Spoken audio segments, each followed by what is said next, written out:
Hey everyone, welcome back. Ready for another deep dive? Always. Awesome.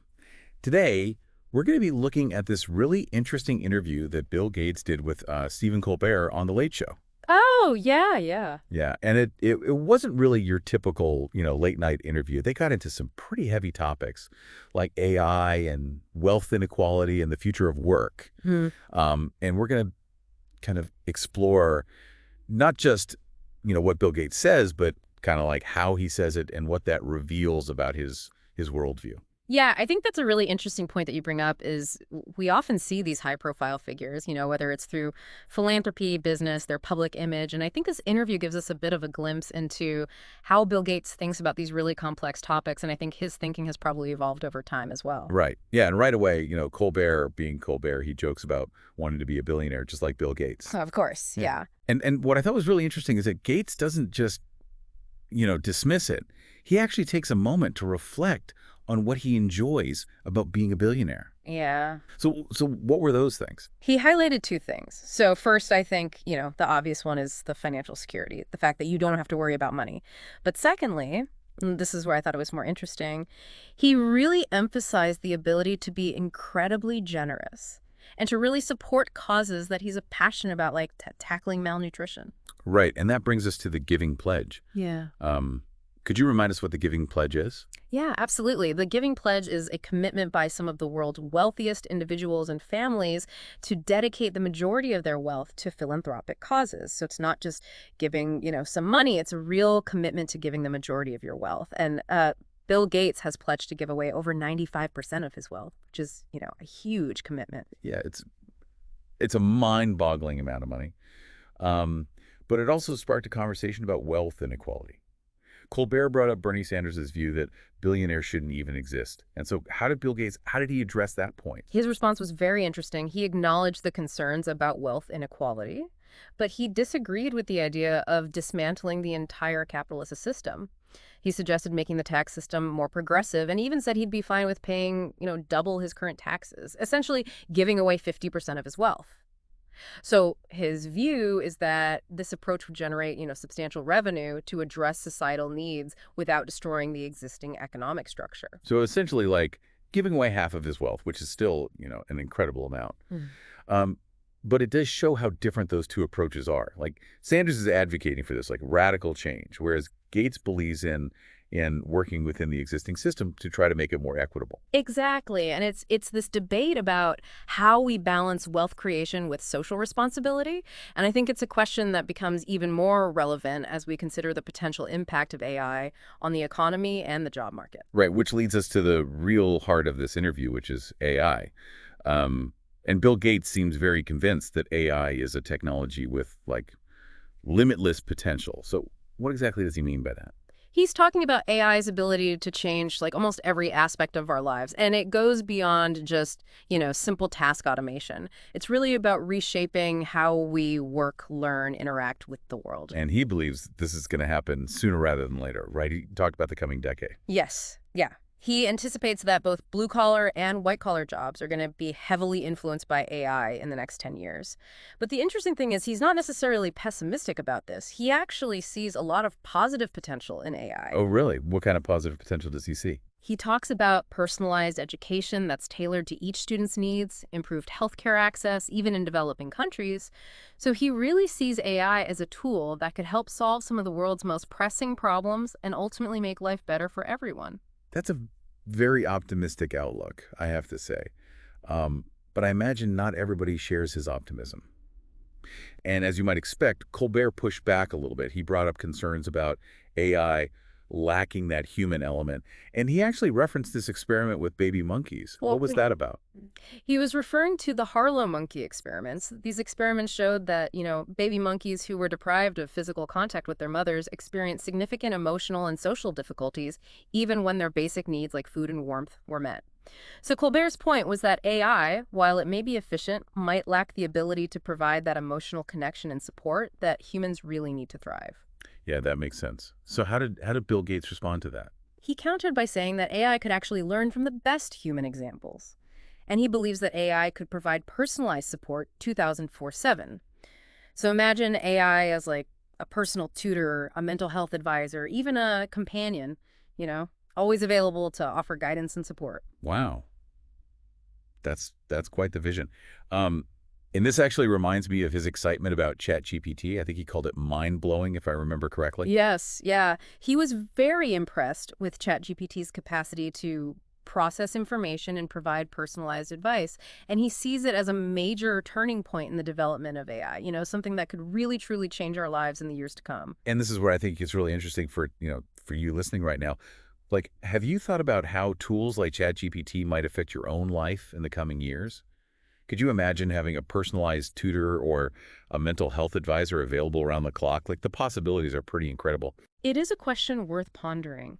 If AI could truly offer that level of personalized support, how would that change our human relationships and, how we see ourselves? Would we become overly reliant on AI companions? Or would it free us up to explore, other aspects of our lives, like creativity and human connection? It's really fascinating. Yeah, it really is. It's so much to consider, and we'll dive deeper into those questions in just a bit. But first, Yeah, it really is a fascinating question. The potential upside of AI is undeniable. Like, imagine a world where everyone has access to personalized education, healthcare, and support, regardless of their background. yeah, it would truly level the playing field in ways we've never seen before. But I can see why some people might be hesitant about, becoming so reliant on machines, especially for something as personal as mental health. I think that's a valid concern. It raises questions about, the very nature of human connection. After all, humans are social creatures. We need genuine interaction to thrive. Yeah, and there's also something to be said for the shared human experience, the Uh-huh. imperfections, the empathy, the understanding that comes from going through similar challenges. Those are things that AI, at least in its current form, can't really replicate. That's right. Those shared experiences shape who we are as individuals, our beliefs and values. It's a fundamental aspect of being human that AI might not fully grasp. So where do we go from here? How do we navigate this rapidly evolving landscape where AI is becoming more and more integrated into our lives? That's the billion-dollar question, isn't it? Yeah.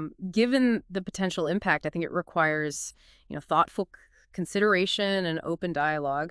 We need to think about the ethical implications of AI, ensure it's developed and used responsibly, and find ways to harness its power while preserving what makes us human. So it sounds like finding a balance is key, embracing AI's potential while protecting that human element that we were just talking about. Exactly. It's not about picking one or the other. It's about finding a way for both to exist and complement each other. And that means, changing the way we think, being willing to adapt as technology advances. It feels like we're on the verge of a new era, one where the lines between human and machine are becoming increasingly blurry. In a way, yes, it's both exciting and daunting. A reminder that we're living in extraordinary times, and the choices we make today will have a significant impact on the future. So what can we do on an individual level? How can we prepare for this AI-powered future?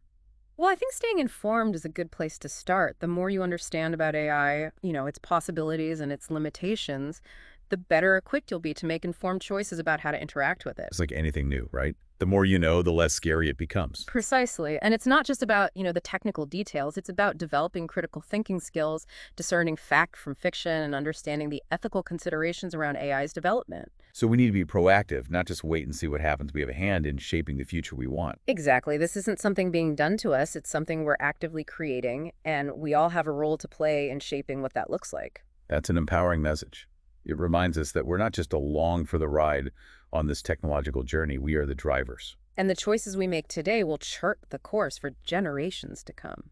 So what can we do to make sure AI is used for good? How do we prevent those, scary scenarios we often see in the headlines? It starts with conversations like the one we're having right now, bringing these issues into the open, considering diverse viewpoints, and being willing to challenge our own assumptions. Creating a space for open dialogue and collaboration, bringing together experts, policymakers, and everyday people to work together toward solutions. Exactly. It's a collective effort, a shared commitment to building a future where AI benefits all of humanity. And that future starts now. The choices we make, the actions we take, the conversations we have today will shape the trajectory of AI and its impact on our lives. We have a unique opportunity to harness AI's power for good, to create a world that's more equitable, sustainable, and just But it won't happen by accident. It's going to take conscious effort, collaboration, and a willingness to embrace the unknown. It's an exciting time to be alive, full of both challenges and possibilities. And as we navigate this uncharted territory, it's important to remember that we're not alone. We have each other and the collective wisdom to shape the future we want to see. As Bill Gates said, the future is not something we enter, the future is something we create. So let's work towards a future where AI empowers humanity, not diminishes it. You know, it's interesting. We often think about AI as something futuristic straight out of science fiction, but in reality, it's already here in our phones, our cars, our homes. It's shaping how we workshop and even connect with each other. What's fascinating is that AI is no longer just a tool, it's becoming a social force, a catalyst for change that's impacting every facet of our lives. And that's what makes this conversation so important. Yeah. It's not just about the technical side of AI. It's about really grappling with the bigger questions, the philosophical ones, Yeah. the ethical ones, the societal implications. Yeah, it's about asking those tough questions, like what does it mean to be human in a world of intelligent machines? How do we ensure that AI is used to make our lives better, not control them? And, what can we do as individuals to shape this future? Yeah, it is a lot to think about, no doubt. But it's a conversation we need to be having, exploring these ideas from every angle. Absolutely. And it's not about having all the answers right now, Yeah. It's about fostering that sense of curiosity, critical thinking, and recognizing that this is a journey that we're all on together and the destination is still being determined. So as we wrap up this deep dive, I want to leave you with a thought. Okay. We've talked about AI revolutionizing education, healthcare, even our personal lives. But what if we took it a step further? Okay, I'm listening. What if instead of just seeing AI as this tool to solve problems, we thought about it as like a partner in our personal growth? What if we could collaborate with AI to become better versions of ourselves? That's a really thought-provoking idea. It challenges the traditional view of AI as something separate from us, something we need to control. Instead, you're suggesting a more collaborative relationship where we can learn from each other and evolve together. Exactly. It's about taking the strengths of both human and artificial intelligence and using them to unlock new possibilities, push the boundaries of what we can achieve both as individuals and as a society. It's an inspiring vision for the future, but it also presents some challenges. It requires us to rethink our relationship with technology and with ourselves. And remember, as you go about your day, the future of AI isn't set in stone. We're shaping it with every choice we make, every action we take, and every conversation we have. Let's make sure we shape it wisely with purpose, responsibility, and a commitment to a future that benefits all of humanity. The most important question isn't what can AI do, it's what do we want AI to do? And the answer to that lies within each of us. Until next time.